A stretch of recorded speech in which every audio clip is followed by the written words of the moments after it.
अगर आप different type के जायकेदार, चटपटे और फ्लेवरफुल नूडल्स खाना चाहते हैं, तो आज की इस रेसिपी को आप ज़रूर ट्राई कीजिएगा। आज हम बना रहे हैं बीफ खाओ से, लेकिन आप चाहें तो आप इसको मटन और चिकन के साथ भी बना सकते हैं, जो भी आपको पसंद हो। 3 से 4 स्टेप्स में इस रेसिपी को बनाया जाता है, लेकिन ये नूडल्स इतने चटपटे और इतने मज़ेदार बनते हैं कि अगर आप इसे बनाएंगे, तो यकीनन खाने वाले आपकी तारीफ किए बिना नहीं रह सकेंगे। तो रेसिपी को ट्राई करने के बाद अपना एक्सपीरियंस भी कमेंट सेक्शन में ज़रूर मेरे साथ शेयर कीजिएगा। अस्सलाम वालेकुम, मैं हूँ Sadia Uzair. Welcome back to Sadia Uzair's kitchen. तो स्टार्ट करेंगे रेसिपी। बिस्मिल्लाहिर्रहमानिर्रहीम। तो सबसे पहले हम बीफ करी तैयार करेंगे, लेकिन अगर आप चाहें तो आप इसको मटन या चिकन के साथ भी तैयार कर सकते हैं। तो बीफ करी बनाने के लिए यहाँ पर मैंने कुकिंग पैन में डाल दिए हैं 4 से 5 खाने के चम्मच ऑयल।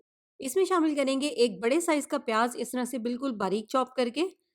इस तरह से ग्रेवी बहुत स्मूथ बनेगी। आप चाहें तो प्याज को पीस कर भी शामिल कर सकते हैं। इसको हमें ऑयल में हल्का-सा ट्रांसपेरेंट होने तक फ्राई करना है 1-2 मिनट के लिए। 1-2 मिनट तक फ्राई करने के बाद अब इसमें शामिल करेंगे 2 खाने के चम्मच अदरक लहसुन का पेस्ट। और अदरक लहसुन का पेस्ट शामिल करने के बाद इसको मज़ीद 2-3 मिनट तक फ्राई करेंगे, ताकि अदरक लहसुन के पेस्ट का कच्चापन भी ख़त्म हो जाए। इसी तरह से एक-एक करके इसमें सारी चीज़ें शामिल करते रहेंगे और साथ-साथ इसकी भुनाई करते रहेंगे।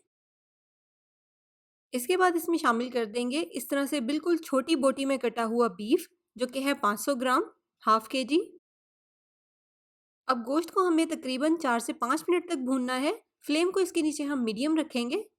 और इसके अलावा अगर आप मेरे चैनल पर नए हैं, तो चैनल को सब्सक्राइब करके नोटिफिकेशंस भी ज़रूर ऑन कर लीजिएगा। और रेसिपी पसंद आए तो वीडियो को लाइक और अपनी फैमिली फ्रेंड्स के साथ इस वीडियो को शेयर भी ज़रूर कर दीजिएगा। तो 4 से 5 मिनट तक भुनाई करने के बाद आप देखें गोश्त का कलर हल्का सा गोल्डन हो गया है। अब इसमें हम स्पाइसेस शामिल करेंगे। सबसे पहले इसमें शामिल करेंगे 1 चाय का चम्मच या हस्बे जायका नमक, 1 चाय का चम्मच हल्दी पाउडर, 1.5 चाय का चम्मच ज़ीरा पाउडर, 1 चाय का चम्मच या हस्ब ज़ायक़ा इसमें लाल मिर्च का पाउडर शामिल करेंगे और 1.5 चाय का चम्मच भुना और कुटा हुआ धनिया। मिक्स करेंगे और 1-2 मिनट तक मिसालों की अच्छे से गोश्त के साथ भुनाई कर लेंगे। बस भुनाई करते हुए मिसालों को जलने से बचाना है। अगर इस पॉइंट पर गोश्त बहुत ज़्यादा ड्राई हो, तो आप इसमें 2-3 खाने के चम्मच पानी के भी शामिल कर सकते हैं। गोश्त को भूनने के बाद इसमें शामिल करेंगे एक बड़े साइज़ का टमाटर, इस तरह से बिल्कुल बारीक चॉप करके। 3 से 4 या अपने टेस्ट के मुताबिक हरी मिर्चें शामिल करेंगे।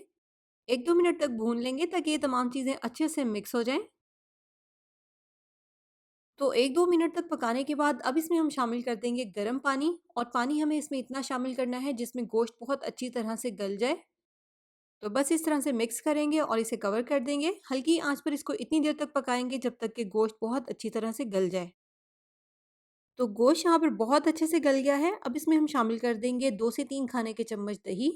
और इसी तरह से कंटिन्यूस हिलाते हुए 1-2 मिनट तक इसको मीडियम फ्लेम पर पका लेंगे। तो ये देखें, इसका टेक्सचर हमें कुछ इस तरह का चाहिए। ये बिल्कुल रेडी है। इसके नीचे फ्लेम को ऑफ कर देंगे और एक साइड पे रख देंगे। और अब हम इसके अगले स्टेप की तरफ चलेंगे।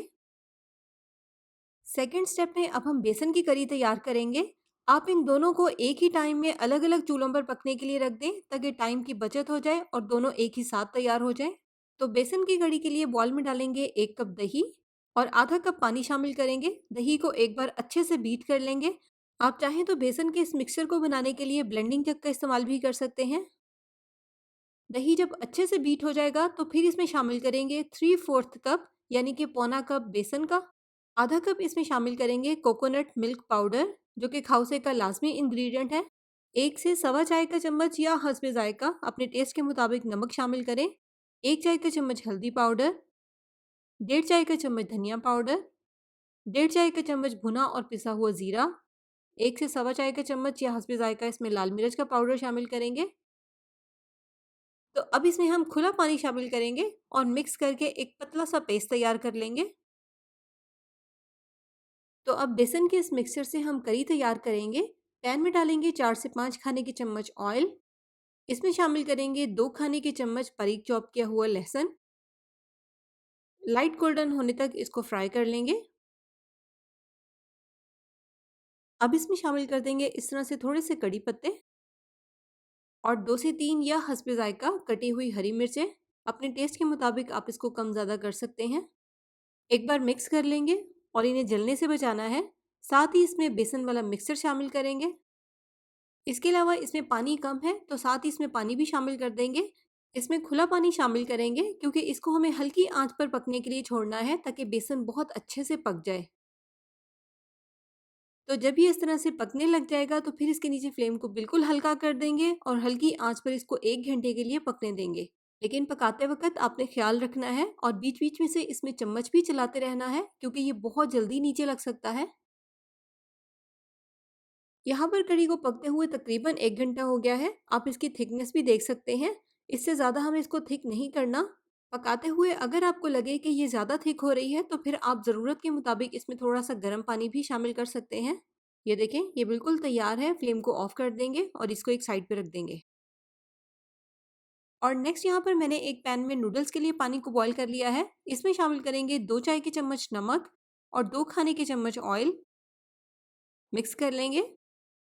इसके बाद हम इसमें नूडल्स का एक पैकेट शामिल करेंगे। 400 ग्राम इसका वेट है।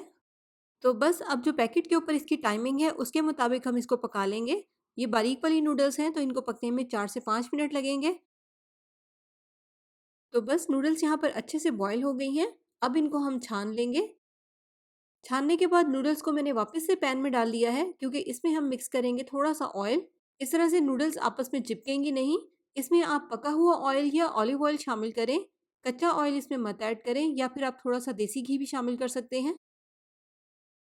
तो खाउसी के लिए यहाँ पर तमाम चीज़ें रेडी हैं। फ्राई किए हुए प्याज, बीफ कड़ी, बेसन की कड़ी, इसके अलावा पोटैटो स्लिम्स जो कि मार्केट में इजीली अवेलेबल हैं और फ्राई किया हुआ लहसुन। तो अब इन तमाम चीज़ों से हम खाउसी की प्लेट तैयार करेंगे। सबसे पहले प्लेट में डालेंगे बॉईल किए हुए नूडल्स, जितनी भी आपको ज़रूरत हो, और इसके ऊपर हम डाल देंगे बीफ करी या बीफ ग्रेवी। इसके अलावा जो हमने बेसन की कड़ी तैयार की थी वो इसके ऊपर डाल देंगे। अपने टेस्ट के मुताबिक आपको जितनी और जो भी चीज़ पसंद हो आप ऐड कर लें। पोटैटो स्लिम्स, फिर इसके ऊपर डाल देंगे फ्राई किया हुआ लहसुन और फ्राई किए हुए प्याज। इसके अलावा आप इसके साथ हरी मिर्च, हरा धनिया, हरी प्याज और लेमन वगैरह का इस्तेमाल भी कर सकते हैं। तो इसी के साथ-साथ आपने इस वीडियो को लाइक करना भी बिल्कुल नहीं भूलना। अपनी फैमिली और फ्रेंड्स में इस वीडियो को शेयर भी ज़रूर कीजिएगा। रेसिपी ट्राई करें तो अपना फीडबैक कमेंट सेक्शन में ज़रूर मेरे साथ शेयर कीजिएगा। अपना बहुत सा ख्याल रखिएगा, दुआओं में याद रखिएगा। Thank you for watching. अल्लाह हाफ़िज़।